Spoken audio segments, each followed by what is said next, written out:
मित्रांनो आज रविवार होता तर मी आज घरीच होतो. तर आपण आपल्या गाडीला मोबाईलचं स्टँड बसवलं होतं. तर त्याचं चार्जिंगचं कनेक्ट करायचं राहिलं होतं. तर आज आपण जाणार आहोत गॅरेजवर कनेक्ट करण्यासाठी. मग निघालो मी आपली शाईन घेऊन 220च्या स्पीडनं गॅरेज गावाच्या पाठीवर गेलो आणि तिथून टाकला राईट टर्न. लागला आपल्याला हायवे. बघा कसा हायवे सन सन सन फॉलो बल्लावर. हे बघा आमची पाण्याची टाकी कशी एकदम कलर नसून ठेवलेली आहे.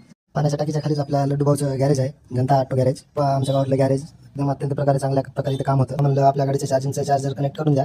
तर भाऊनं मग आपली गाडी खोलायला चालू केली. भाऊनं आपल्या गाडीला सगळं होंडीत करून टाकलं होतं. सगळे वायर वगैरे सगळेच काढून टाकले होते. ही गाडी बघा कशी बिना डोमची कशी दिसायली. आपलं कनेक्ट करून बघितलं वायर वगैरे जोडून तर चार्जिंग तर होतच नव्हती. तर भाऊ मला म्हणले सॉकेट खराब आहे म्हणले. चांगला झटकाच बसला 320चा, कारण आपले तर 350 रुपये तर पाण्यात गेलं. भाऊला जाऊ दे म्हणलं, मग आपल्या स्पीड मीटरचा वायर तरी टाकून द्या म्हणलं. तर भाऊनं मग जोडलं वायर चेक करू लागला. भाऊ म्हणला याचे तर मनातले गेअरच गायब आहे म्हणला. मी म्हणलं काऊन रे बाबा असं काऊन गरीबाचं नुकसान करायला तू.